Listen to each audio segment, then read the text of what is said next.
All right, well, hello, everybody. We've done this a couple times in the past. My name is Timm Herdt. I spent, I don't know, about 20 years of my life working in the news bureau in Sacramento, and every election cycle, I would research and write stories on the ballot propositions. I connected with a League of Women Voters chapter down in Ventura County. We would tape televised informational sessions on all the ballot propositions, and they would be distributed to League of Women Voters organizations across the state. So I've done this a bit, and it's direct democracy. I know a lot of people. Sometimes it's like, oh, that seems like so much work. These ballot administrators are so confusing, and I get that, but it's still it's good that we get a chance to weigh in. This year, we're very fortunate because a half dozen measures that had qualified for the ballot and could have gone forward because of a couple of things. One, we passed an initiative about 10 years ago, maybe 20 years ago, that allowed, set up a process where if you sponsored an initiative, you got the petition signed, you qualified it, there could then be a negotiation with the legislature and the governor to work out a compromise, and the legislature could pass something in if that satisfied the proponents, then they would withdraw that. Well, that happened in 4 instances this year. There was another instance, and this would have been, as Mike Coleman could tell you, it would have been a real Donnybrook if it would have gone forward. It was one that would completely change the way taxing authority works in the state and local governments. But that one the Supreme Court took a look at, and they said, you know, that's not really an amendment to the Constitution. That's a revision of the Constitution, and that needs more than a simple, let's get all the signatures and put it on the ballot. So the Supreme Court said, no, you can't go forward with that one. So that spared us having to work through that one. And then another one, the petroleum industry had qualified a referendum to put on the ballot because they didn't like a state law that said you can't drill oil wells within 3,000 feet of a school or a house. And they decided that they probably weren't going to win that. So they're taking their chances in the courts now. So that one, we got rid of 6, but we got left with 10.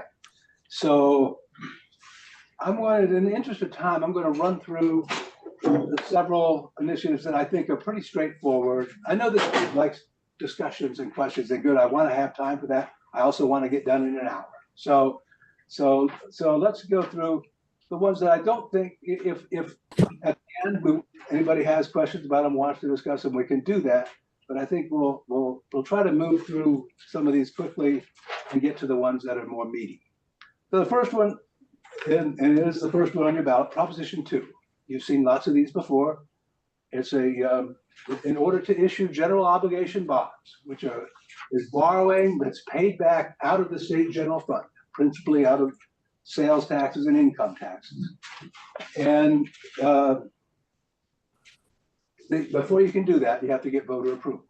So this is on the ballot, and the focus is often on schools, and that's what Proposition 2 is. It would authorize the borrowing of $10 billion. $8.5 billion would go to K through 12 schools. The rest would go to community colleges to replace or upgrade school facilities. Now, of course, many local school districts, and we certainly know this in Davis, they do the same thing for their district. Typically, the state bonds, and that's the case with this one, match the money that the local districts come up with. For new construction, it's typically half. For renovation, the state kicks in 60%. So this would generate the money by borrowing the money, create a pool of $10 billion that school district could then access and match with their local funds to renovate old schools or build new ones. And historically, these things have often passed, but there was a $15 billion one 4 years ago that failed. So they've scaled it back a little bit. And so the question really becomes is, you know, It's like if you're running your household, does it make sense to borrow the money to do this? So the Legislative Analyst's Office takes a look at this and they say, okay, it would cost $500 million a year out of the general fund to pay back the principal and interest on this borrowing. Currently, the state spends about $9 billion a year on debt repayment, which is about 3% of the general fund budget. Now, historically, the state has paid somewhere between 3 and 4%, probably closer to 4%. So the combined effect of this bond and the other one that's on this ballot would get that percentage of debt repayment up to about 3.5%. So, does it make, so that's what we're thinking about. Is it worth it to borrow? Do we want to make sure that our school facilities are up to date and adequate to meet the needs of our school children? So a yes vote would approve the bond, a no vote would reject it. Proposition 3 is really straightforward. It would delete an outdated provision in the state constitution that says a marriage must be between a man and a woman. Now, those of you who've been around a while, you remember back in 2008, that ugly Proposition 8 campaign where this was put on the ballot to put that language in the Constitution, and it narrowly passed. But since then, of course, the United States Supreme Court has said that the right to marry is a constitutionally protected right, and so that language in the state constitution is outdated now. So it really wouldn't change the status quo, but it would put that language out, and it would state in the California Constitution, the right to marry is a fundamental right. So in that respect, in case the United States Supreme Court should ever change its mind, which they sometimes have, about that right, that would have an added safeguard in the state constitution that said, no, in California, marriage is a fundamental right. So a yes vote would take that language out about the man and the woman, and no vote would keep it in. So that's Proposition 3. It's not very long. If you read the whole text, it's only 2 paragraphs, I believe. Proposition 4 is the second bond measure, also for $10 billion. And the money that would be borrowed would be spent largely on climate resiliency projects, the largest category, water-related issues such as water recycling, flood protection, groundwater cleanup, recharge, restoring lakes and rivers, storm water capture, all those clean water-oriented projects. And again, this is one where local cities and counties and water districts would have to put up their own money. This would create a pot of state money to match that to allow these projects to go forward. Another $1.5 billion would go for wildfire prevention and mitigation. Another $1.4 billion for coastal projects that would protect against sea level rise. The remainder would also be for like clean energy infrastructure, habitat restoration, extreme heat mitigation, sustainable agriculture, all these things that the state is trying to do and local governments are trying to do to make us more resilient against the impacts of climate change. Now, of course, the state does regularly allocate money out of its general fund for these kinds of things. So advocates of this bond say, these things are going to worsen over time. And we're going to pay for it now, or we're going to pay for it later. And if we pay for it later, it's going to be more expensive, and the damage is going to be more severe. So we want to front load some of these projects to deal with them as soon as we can.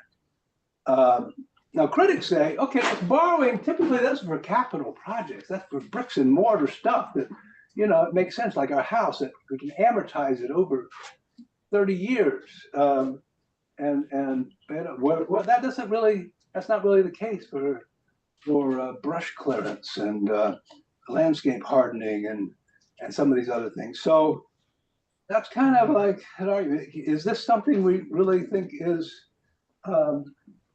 worth borrowing money for? And on this one, the annual principal and interest payments were about $400 million over 40 years. So again, the two of these bond measures combined would bring the percentage of your state taxes that go to paying off debt from about 3% to closer to 4%. So a yes vote would approve the bond, no vote would reject it. Mike, you had a quick question. One little quick thing, and I think you covered it here, so maybe it's intuitive to everybody as we hear this, but this does not involve a tax increase. Neither of these bond measures. No. Unlike your local school bonds, which do. They pay off the debt interest on the same revenue that they get from your existing state taxes. No tax increase. Proposition 6. Okay, when we banned slavery from the Constitution in California. What happened to 5? Say what? Proposition 5.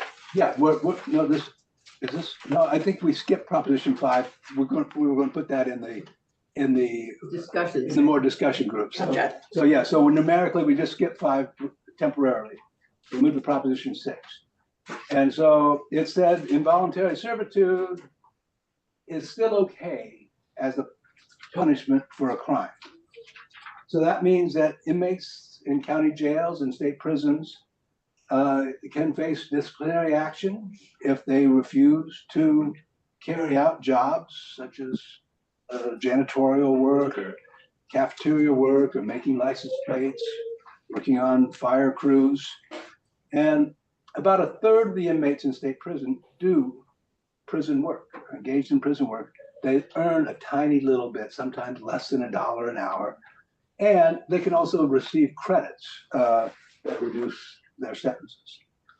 So this would eliminate that exemption. It would say the state, it's not acceptable for the Department of Correction to penalize an inmate in any way for refusing to do labor. However, it would still allow the Department of Corrections to award credits to those who voluntarily accept doing labor. So, you know, the opponents of this argue that, gee, we ought to be spending, you know, if they want to work, okay, but the focus really of incarceration ought to be on rehabilitation and education. And if inmates just spend all their time making license plates, that's not necessarily going to rehabilitate them. Now the proponents say that they want to get rid of this. No,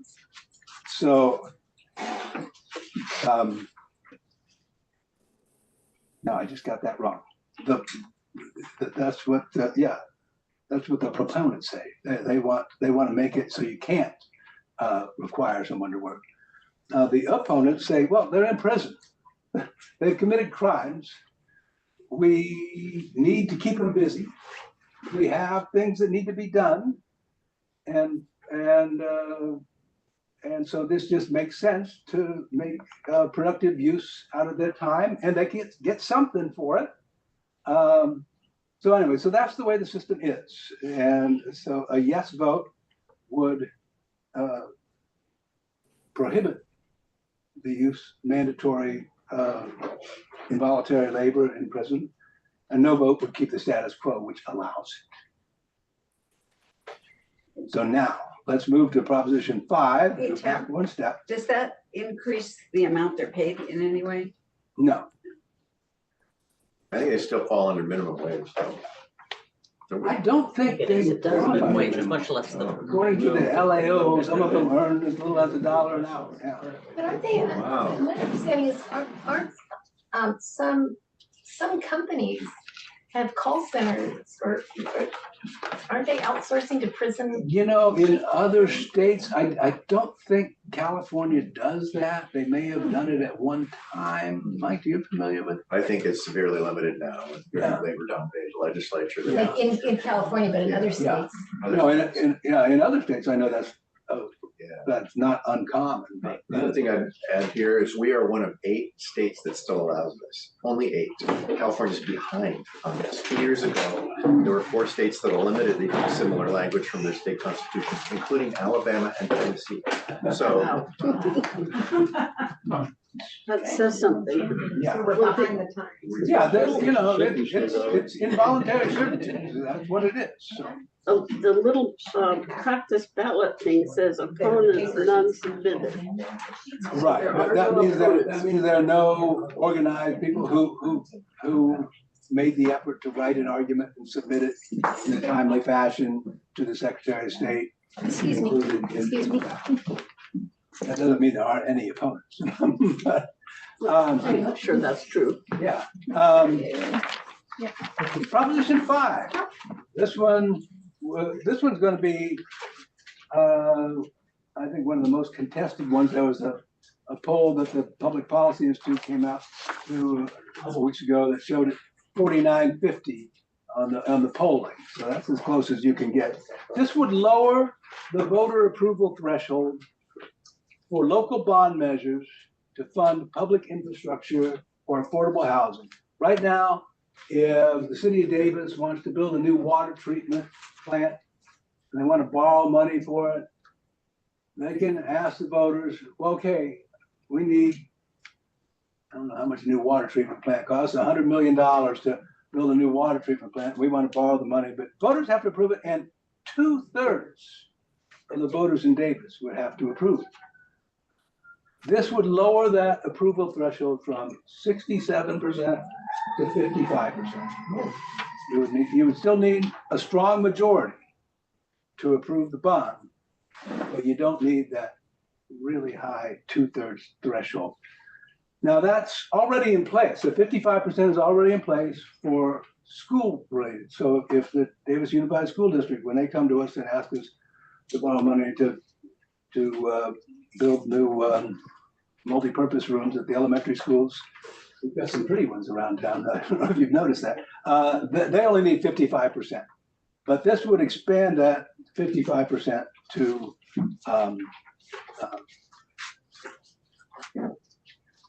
public infrastructure like water projects, libraries, police stations, and affordable housing projects. So there was a big project in Oakland just a couple of years ago that got 59% of the vote in the city of Oakland, but was defeated. So advocates say, 55%, that's still a strong majority. I mean, if a candidate runs and gets 55% for office, that's a landslide. But the opponents say, this 2/3 thing, we've had that for a while now, since 1978, right? 1879. What? It was in the 1879. That's what I thought. I've seen reporting that keeps from calling this the Prop 13, but I think this way predates Prop 13. This has been in place for centuries. And they say, that's needed to ensure you really need a broadly supported, well-justified reason to make people, because this does increase your tax. When you put something like that on, it's paid back with an increase in your property taxes. So, so that 2/3 protection has been in there for, as I said, since 1879. So, if you think that's what we need to make sure that we don't get unjustified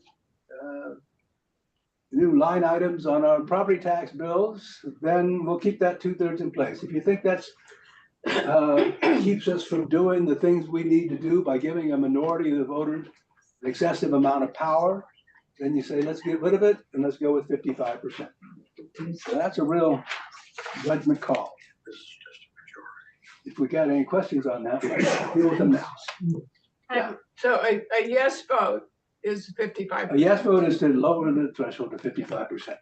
I have a question on that. I was reading that that this would lower the threshold for this election specifically. No, it wouldn't be retroactive. It does apply to bonds that are on the current election. So There we go. yeah, there are actually 18 2/3 vote general obligation bonds put on the ballot by cities and special districts, none by counties, interesting, 18 of those. And they actually, if these, all the county elections offices have had to put a little asterisk next to the vote thresholds on those. Because if this passes, then they would succeed with 55%. See, we're very lucky to have one of the state's premier experts on municipal finance. Likewise. But it wouldn't apply, for instance, Measure T on the Davis ballot, the library, that provides operating expenses. And so you would still need a 2/3 vote for Measure T. Yeah. It's only for construction or renovation or to lease property on which to build these public projects. So, but yeah, okay, so I guess I hadn't been aware. They wrote it so it would apply It was to, a late amendment, yeah. yeah, so it would apply to ones in this election cycle. This was actually, ACA one was drafted, a little tribute here that's kind of fun, by our assembly member, Cecilia I Aguirre. noticed that, yeah. Is that She's the author of it. yeah, the whole measure, not just the provision that made it. The whole measure, yeah. Okay, all right. Doesn't she have an Okay, Proposition 30, now let's jump forward to 32, because that's the way the numbers go. They go 2 through 6 and then they jump to 32. Because when the legislature puts something on the ballot, they can give it whatever number they want. The single digit, easy to remember numbers. If you put it on an initiative, you got to get in line to wherever the cycle is. So Proposition 32 Yes. would raise the minimum wage in California to $18 an hour. It's now at $16 an hour. Effective January 1st for employers with 26 or more workers, and it would give another year before it would apply to those with 25 or fewer employees. And the exception is now those who work in the fast food industry get $20 an hour. And some healthcare workers, I'm not sure if that's fully kicked in or not, but so, you know, the minimum wage has always been a hotly debated item since the first 25 cent per hour minimum wage was put back in during the New Deal. And the arguments are always the same. It's workers have put in a hard day's work, deserve to earn a wage that's good enough so they can support their families or support themselves. Maybe it's not a living wage, but they can get by. Maybe they can get by. And so we need to not work for sub-poverty level wages. On the con side, they say a minimum wage will only discourage employers from hiring new workers and will increase the cost to consumers. You know, by and large, the economic research suggests that those con arguments have not really been borne out. Like if you look at I've seen studies on border cities that are right on the line between two states. One state raised their minimum wage, the other state didn't. It made no impact on one side or the other. But not border cities, but twin cities. One city's on one side, one city's on the other side. The minimum wage limit. And the fast food wages. In April, the new fast food wage in California kicked in, $20 an hour. Oh, that was going to cause employers to lay off workers. It was going to raise the price of a Big Mac by $1. Well, there was a study out last week that said, okay, since that kicked in, people who work in fast food establishments are making 18% more than they did before. The number of jobs has remained stable, actually increased very slightly. There's been no loss of jobs.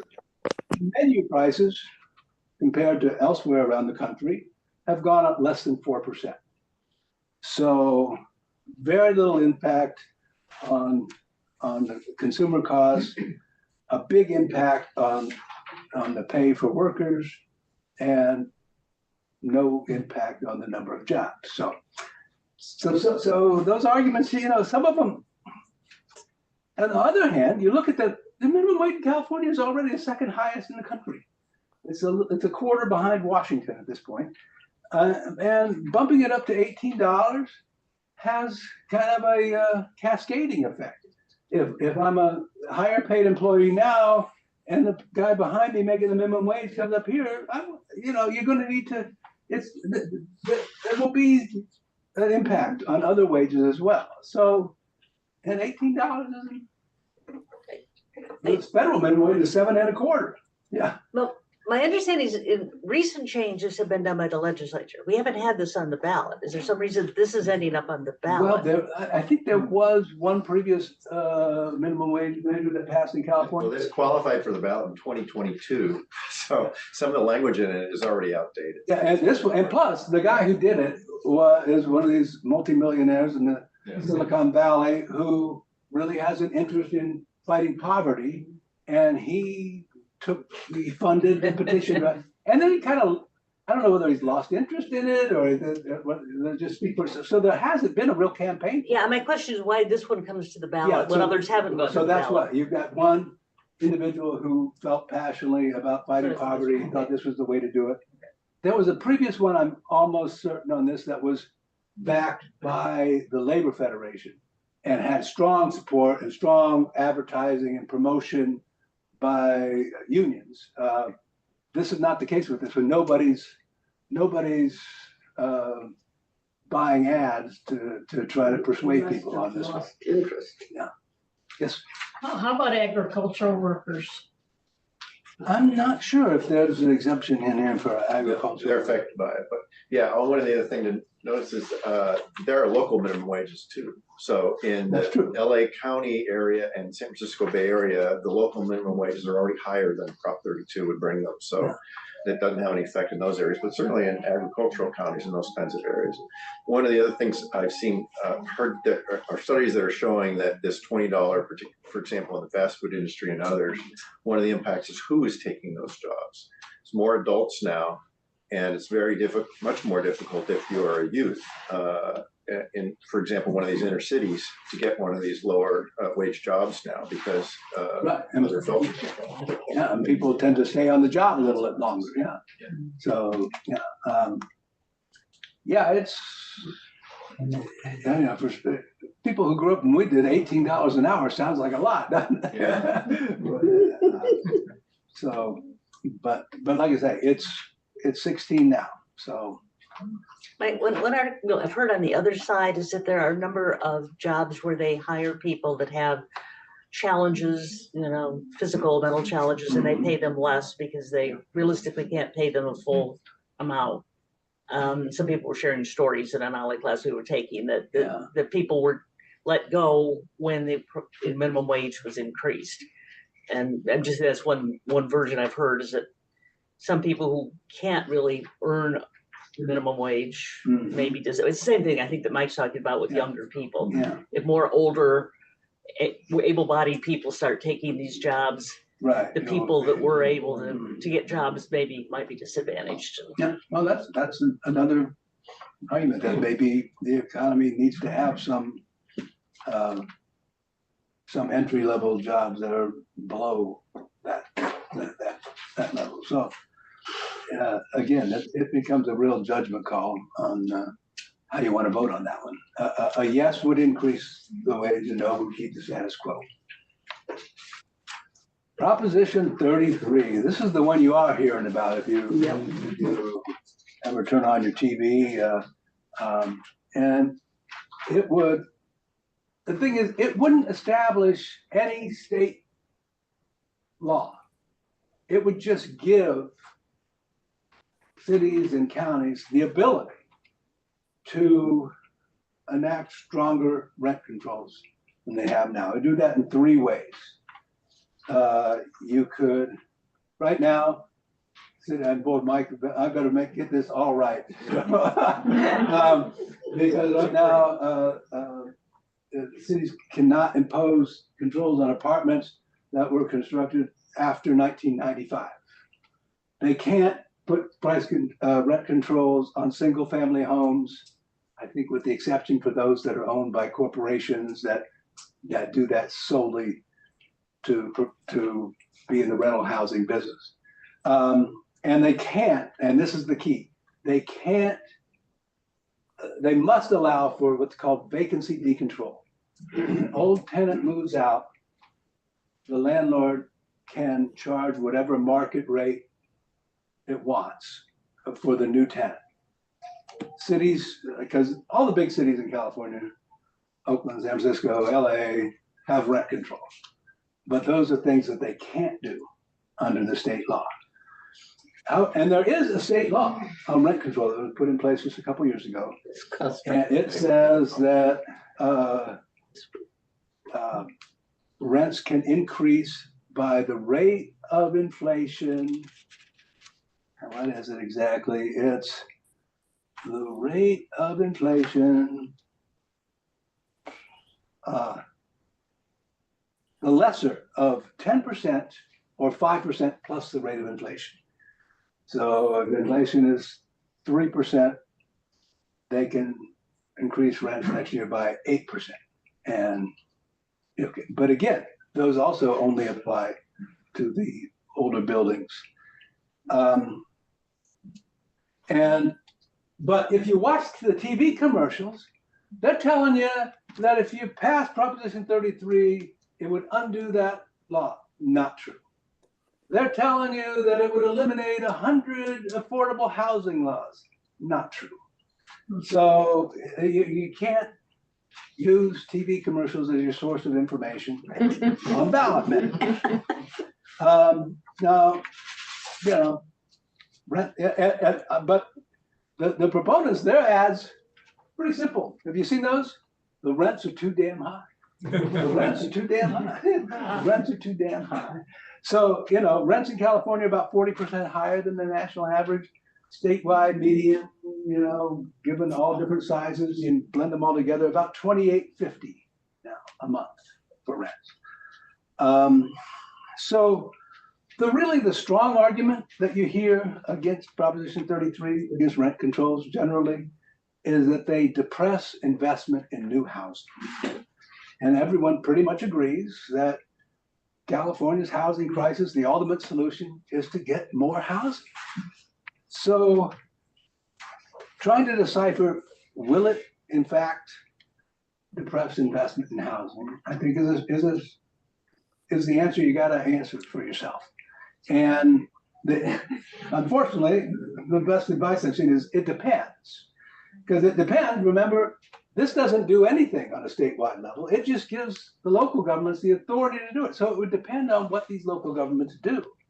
And I've seen, you know, some experts that say, well, if they just made it so rent controls could only apply to buildings 25 years old or more older, and if they said, okay, we can apply rent controls on single family houses, it probably wouldn't have much of an effect.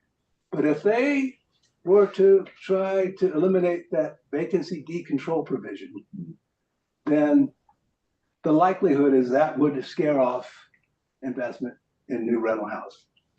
So, you know, if we give San Francisco and if we give LA and San Jose and San Diego and Oakland the ability to do that, will they exercise it? And, you know, some of them might. So, and, you know, and if nobody's building new apartments, the market's going to get even more messed up than it is now. So in the end, it just comes down to a question. Do you believe this free market for rental housing is so dysfunctional that the government should intervene to set prices?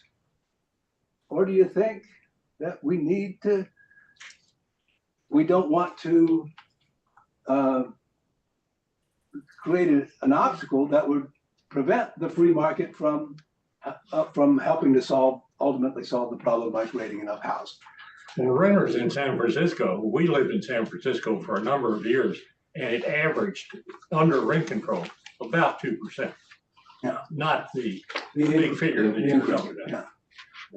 Yeah, Mike, go ahead. Well, another way I think to think about this, and this kind of goes for all of the initiative ones, is this is an initiative group doing this. It takes about $10 million to qualify one of these for the ballot to get the adequate signatures. Well, that gets to Proposition 34. Plus another 20 to 30 million to do a campaign. I mean, it's very expensive process. So somebody with money's behind each of these, and these are legislative initiative statutes. They're state laws that somebody initiative group wants to put on the ballot that the legislature didn't do. So why didn't the legislature do this? So it has to do with how you think and feel about the legislature and who they are and why didn't they do this? And so I think about legislatures, 2/3 supermajority Democrats with a lot of strong labor influence.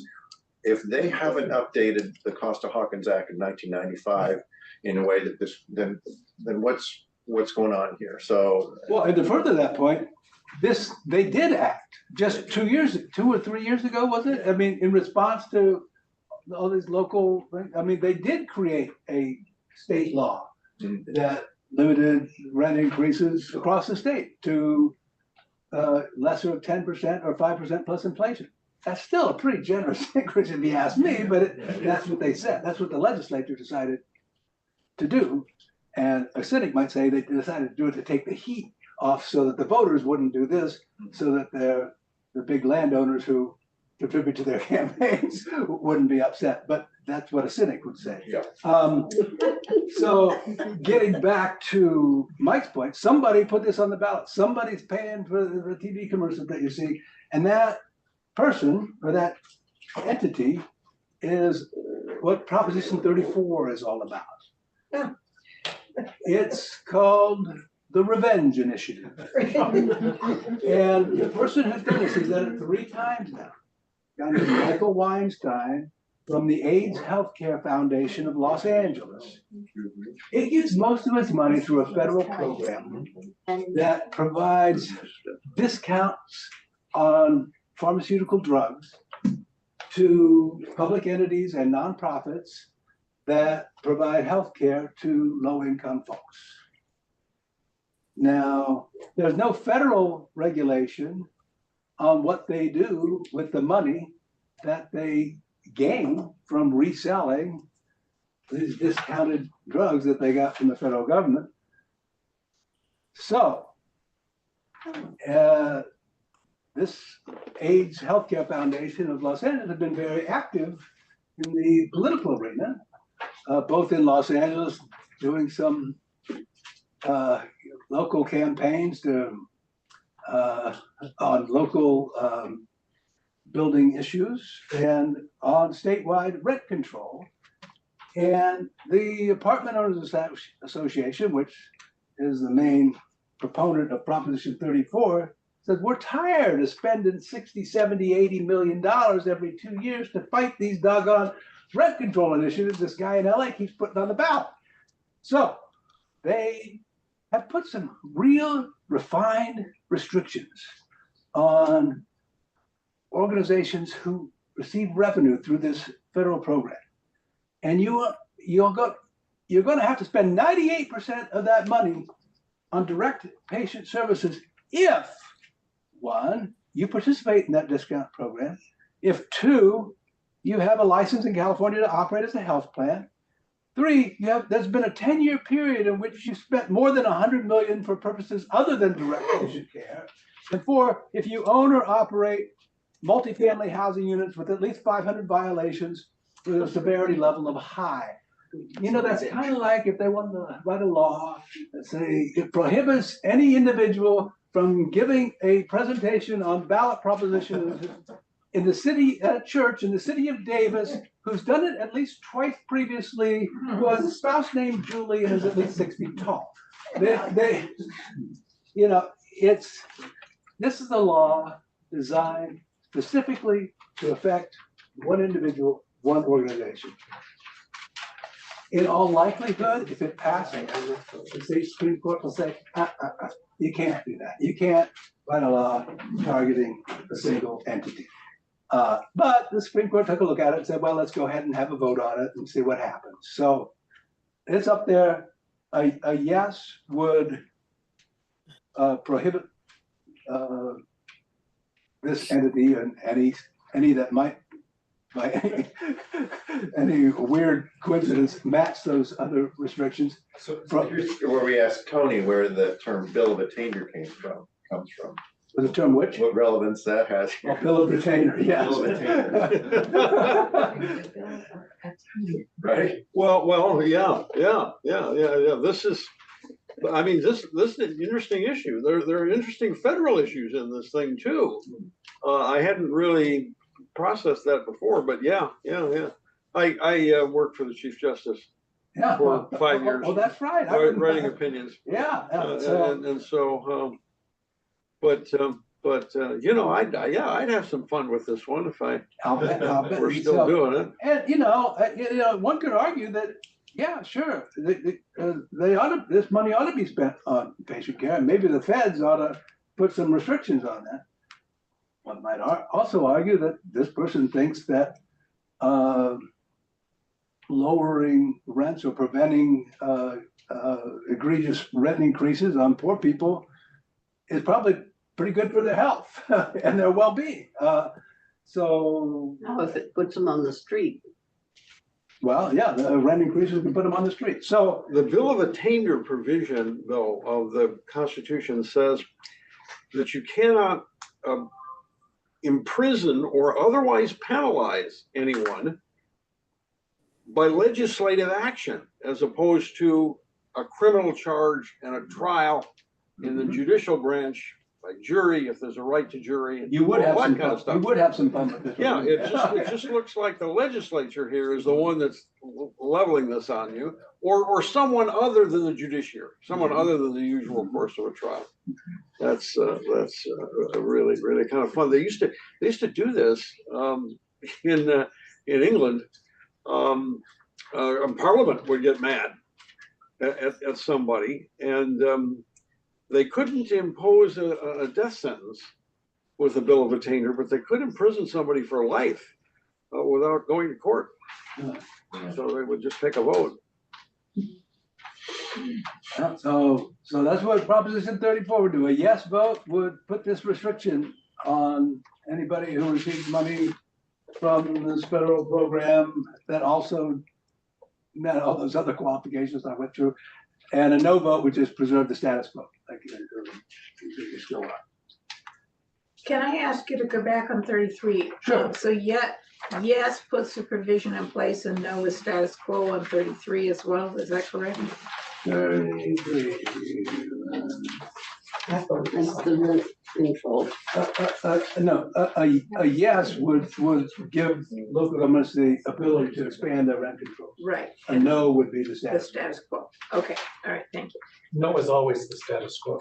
Almost I always. used to say that, but it has Unless it's a changed. referendum. Yeah, if it's a referendum, What does that mean?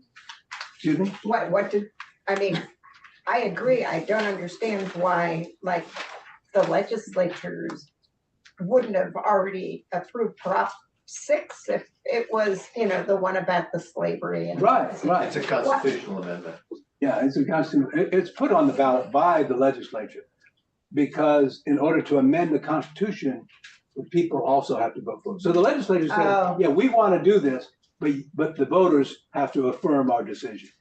Is basically what. Oh, okay. So if you're going, that's what you're that's where a gonna do, constitutional. right, okay, got it, specifically. And so now we'll move on to Proposition 35. Proposition 35, here's another one you've seen a lot of TV advertising on.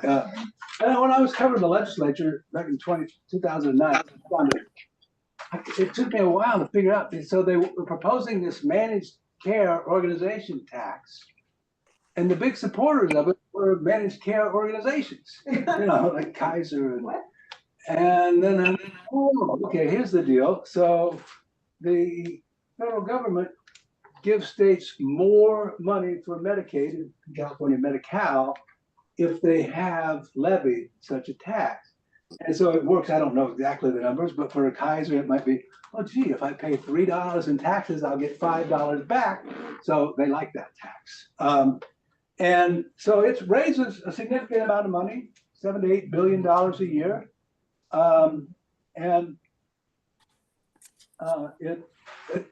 For the first couple of years, for the first several years now that it's been in place, mostly that money has been used to just offset the existing state costs for Medi-Cal. But now they've staged in increases in Medi-Cal reimbursement rates for providers. This was the first year that happened a little bit. The increase has become more significant next year and the year after. So, and that's where the money to pay for that increase in provider rates, which is a really important thing, by the way. The state should have done it a long time ago. That's why it's so difficult for someone who's on Medi-Cal to access services, because the reimbursement rate from the Medi-Cal program, which is the joint program of the federal and state government, are so low that oftentimes providers just lose money to take on Medi-Cal patients. Sutter and UC Davis will not take Medi-Cal patients. Many providers will not. That's true. So the managed care organizations, they want this year, with the budget cuts that were required, the governor and the legislature carved off some of that money to spend on other social service. And so now the healthcare industry has joined forces. They are backing that they qualified and are backing this measure that says any revenue from this managed care organization tax must go towards Medi-Cal.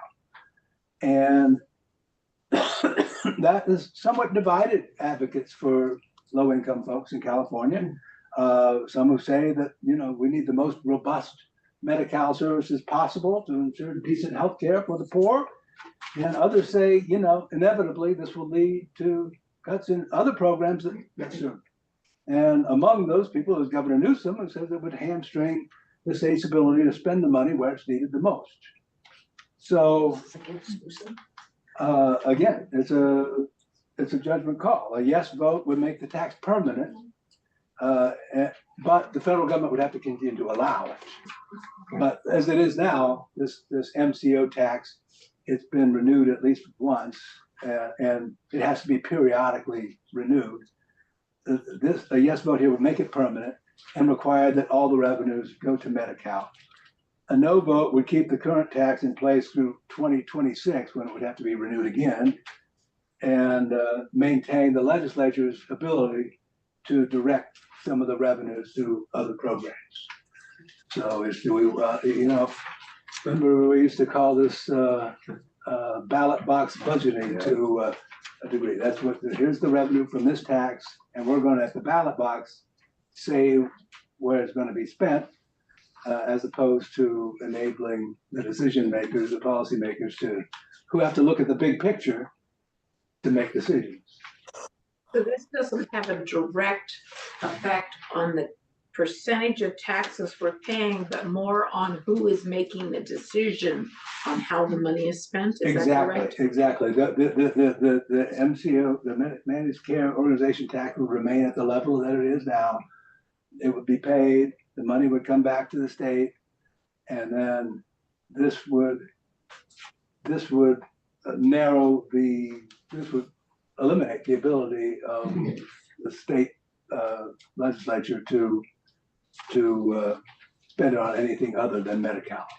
And if I can clarify with your question, it's not taxes to us, the people, it's taxes that are already being taxed to the healthcare organizations. Yeah, but those come out of our pocket in one form or another. Well, yes or no, because in this case, they pay the tax, but they get more back from we pay the taxes to Washington, we pay them to Sacramento too. So, right. It's all about how tax money is shifted back and forth but we're a donor state anyway. We need to get more money from Washington than we can. But yeah, by paying this tax, the providers in California are able to access more from the feds. But those healthcare providers, people who are paying insurance rates, they've got to come up with the money to pay those taxes.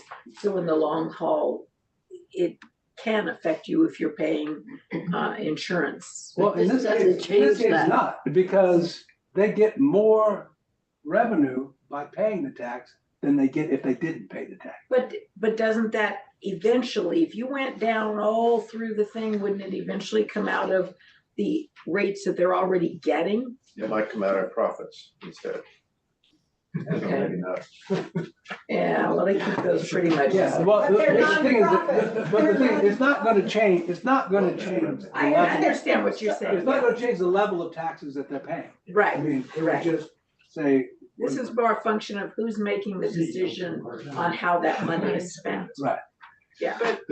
Or just one little other thing on this is that whatever is done with these proceeds, it's required under the ACA, the Obamacare Act. When you do this MCO tax, any state has to get the federal government to approve whatever your spending plan is.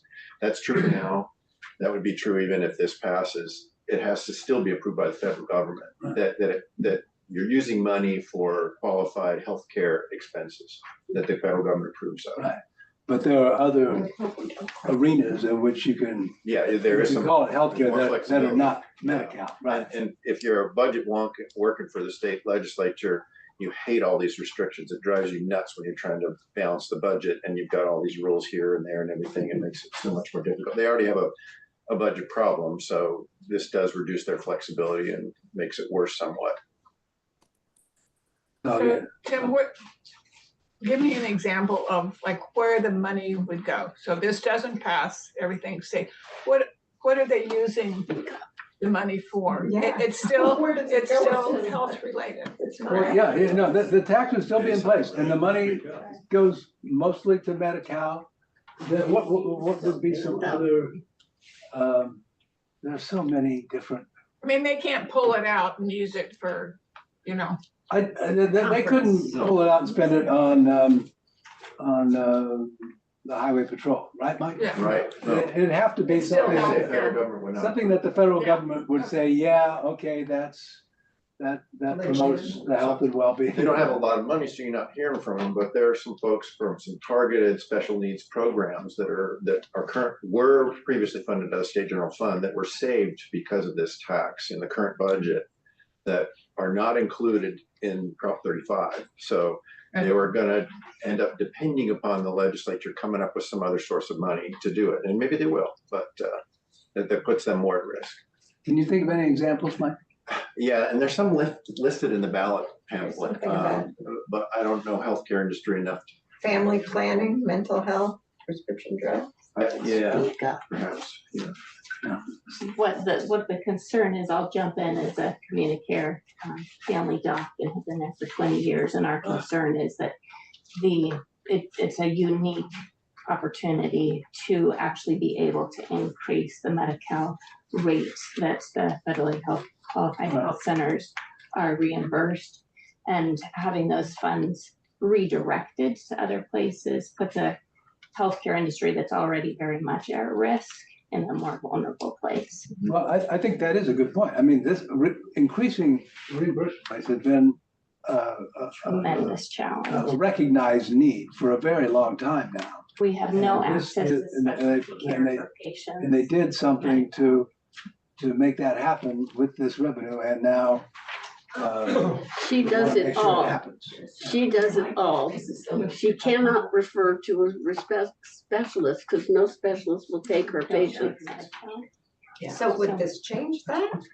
So yes, it increases the opportunity For the for likely- Medi-Cal reimbursement, hopefully, so that it will be accepted in other places besides the primary care center. If you vote yes. Yeah, so the California Academy of Family Physicians, Academy of Pediatricians are definitely in favor.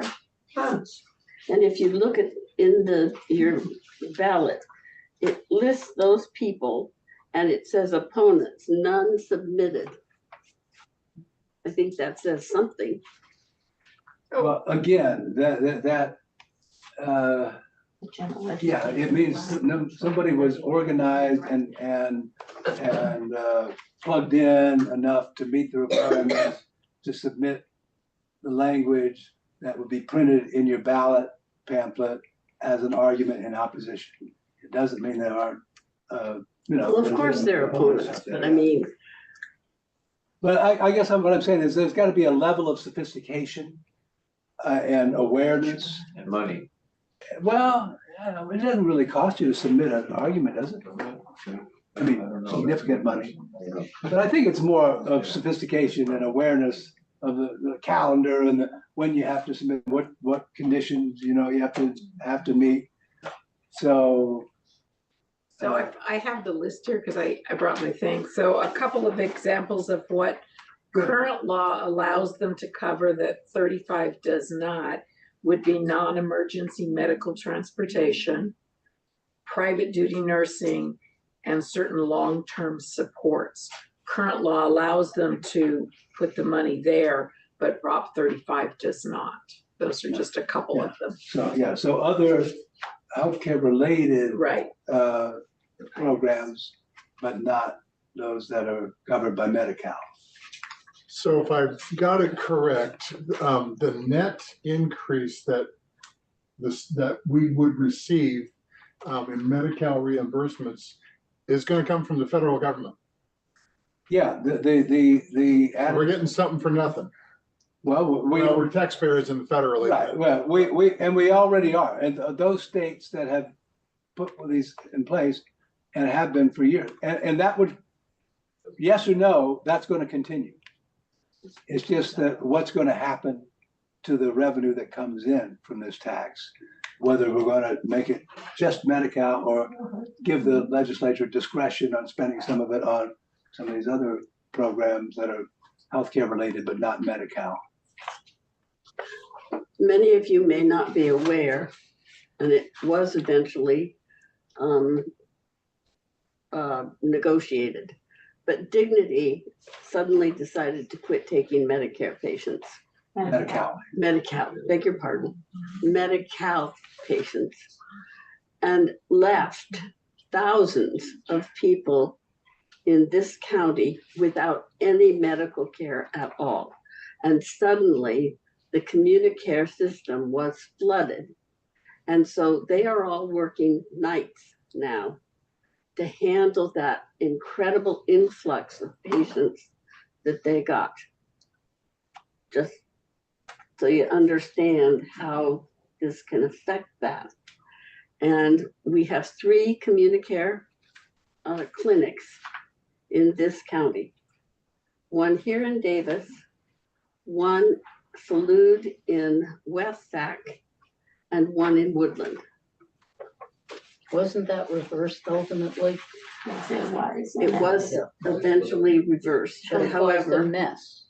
It was, the leverage there was because Communicare accepted 13,000 new primary care patients, and it didn't really resolve any of the issues. Yes, I don't think there's any argument. Yes, I mean that the healthcare system for most people is inadequate and underfunded, and so yes. Yeah, I was just I know the LA Times and the San Francisco Chronicle endorse no, but they fully admit this issue as well while talking about the problem. It's just there's differences of opinion about how to best address it. Right. No, that's what it comes down to. So, But this wouldn't force like Dignity to take Medi-Cal. no, it wouldn't force anybody, but it would.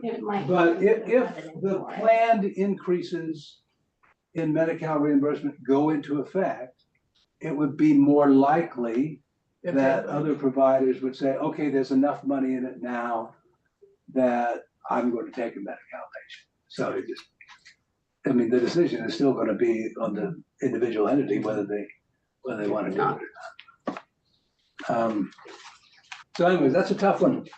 Yeah, and as was just shown, it's you can always refer to your ballot information, your voter information guide from the state you can read the entire text of all these initiatives. I did put these up here. Some resources you can take on your way out. There's including, what the legislative analyst does it. You can go to the Secretary of State's site, and there you can click on the text. You can for the lawyers out there, you can read every word of the measure. But yeah, it's now you know why being a legislator is tougher than a lot of people realize. These are some tough issues. They gotta make some tough decisions.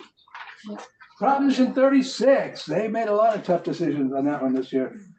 This would, if you all remember, back, it's been 10 years ago, there was a Proposition 47 on the ballot in California, and we passed it, and it was a criminal justice reform measure that was in response to mass incarceration, and it provided for a more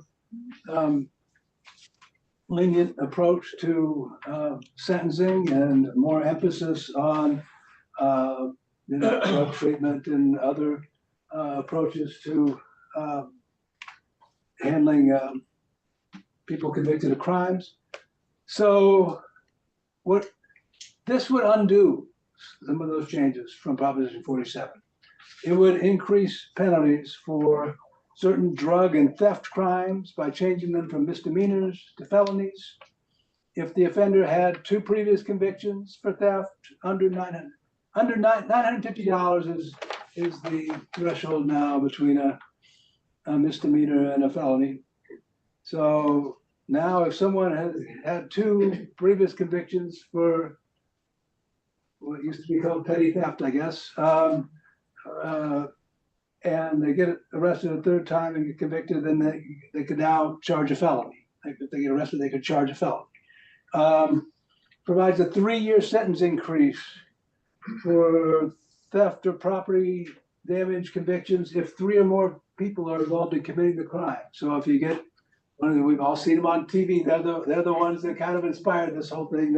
The group of people rush into the store and grab things and take off. And now, if 3 or more people are involved, you can increase the sentence for the crime. And certain crimes that would increase sentences for certain drug possession crimes based on the amount you have.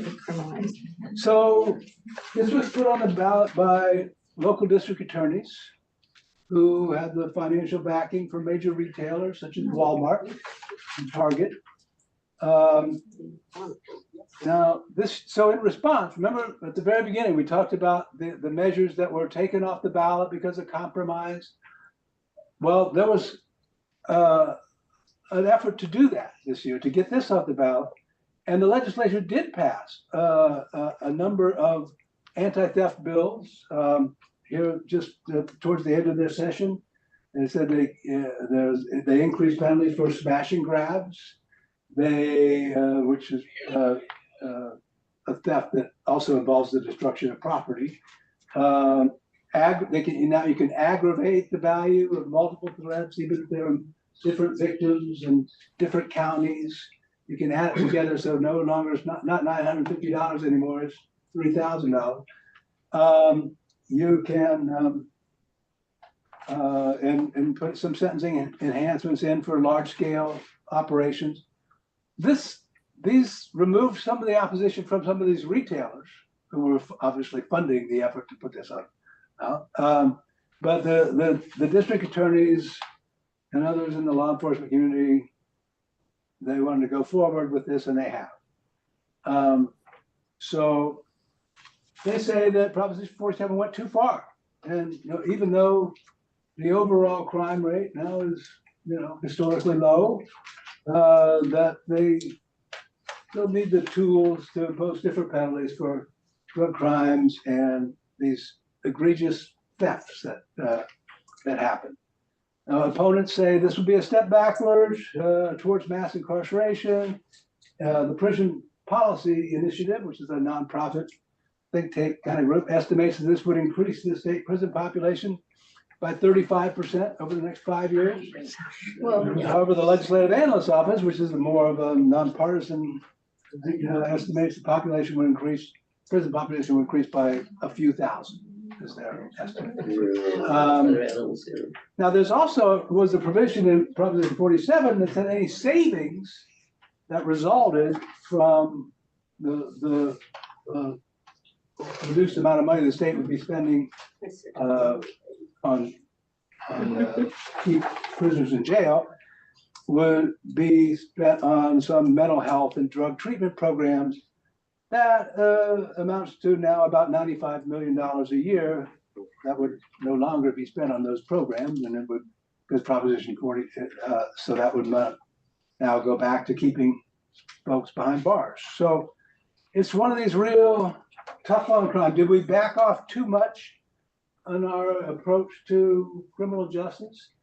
Or is what we got now serving us well? So, Nori. I was also gonna add that our Yolo County District Attorney, Jeff Ryseth, was one of those proponents who led the charge. Oh, yeah, they're pretty much unanimous in their support for this. And their belief that Proposition 47 kind of tied their hands and made it so they couldn't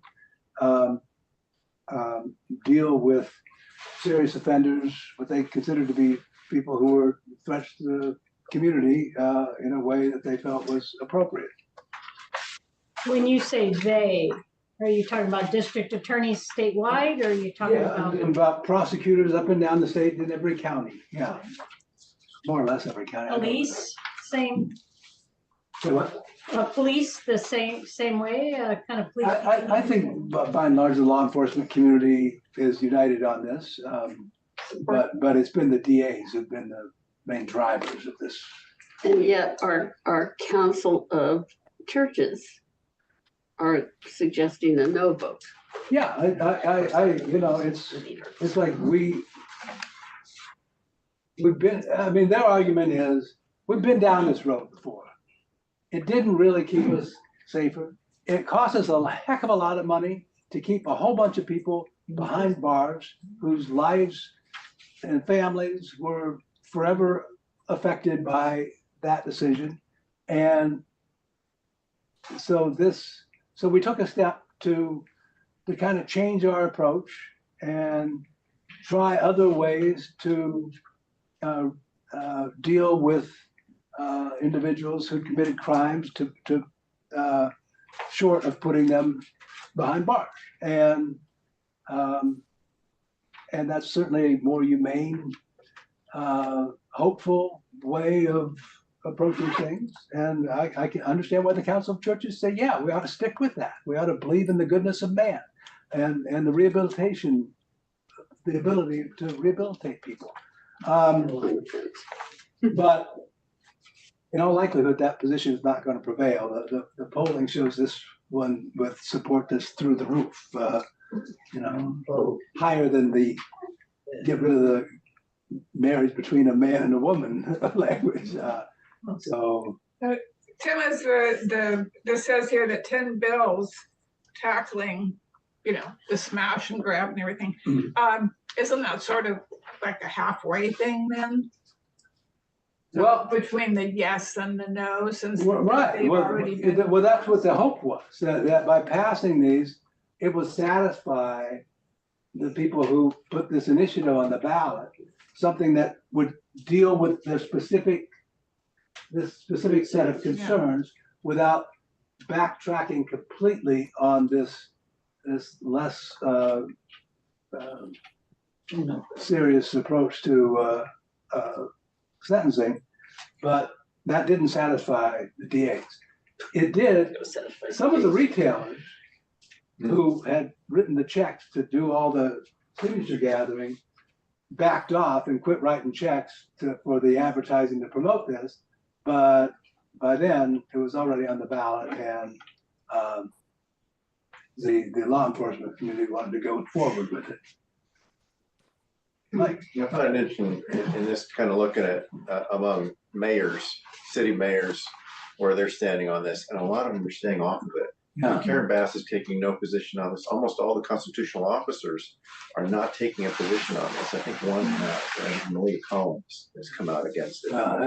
That's about it, So that's interesting, except there are, and Darrell Steinberg has come out against it. He's like the one big city mayor who's out against this. London Breed, where's she standing? London Breed is for it. Is she for it?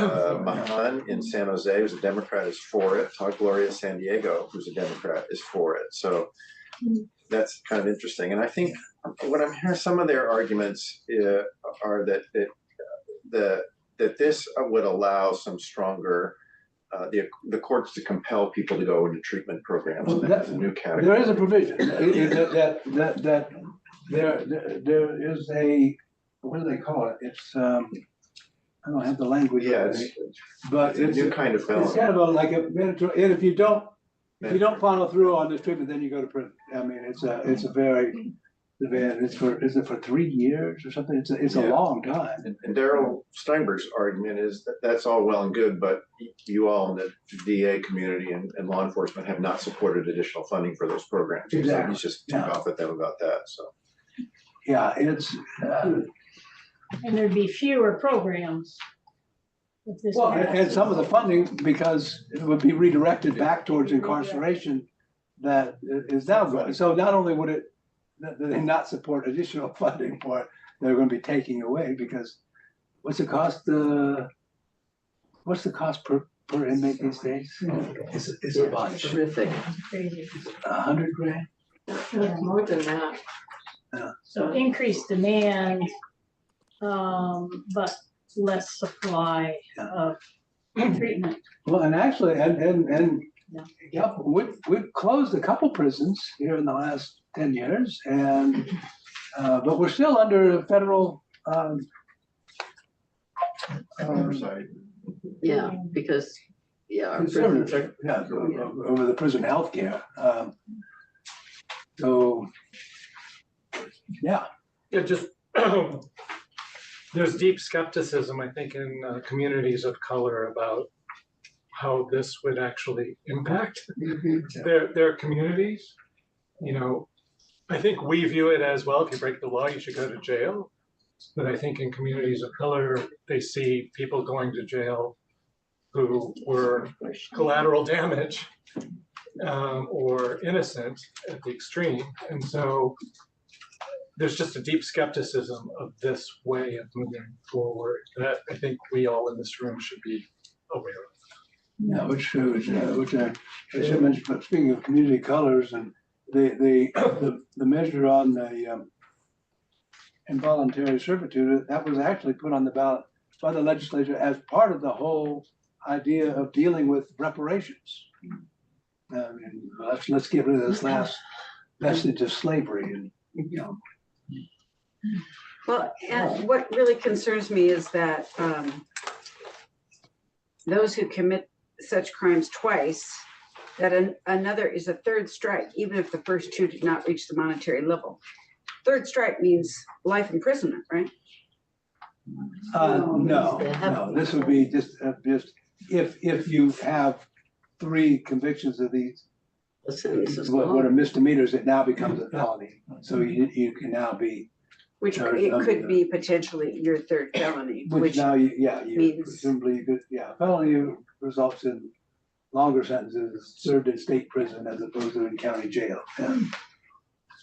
Yeah.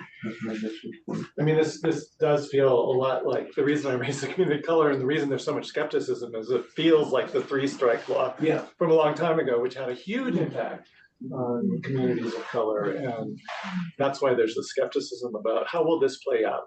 It may be fine. It's going to pass.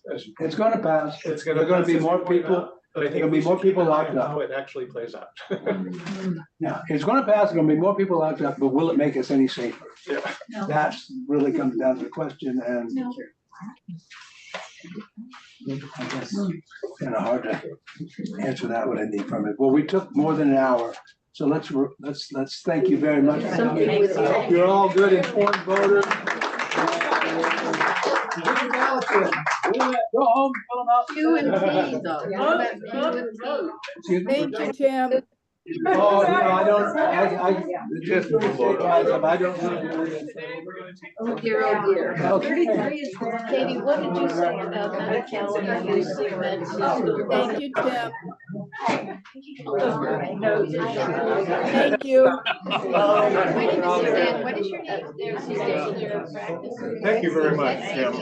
Every year. That's what I used to go to Penn.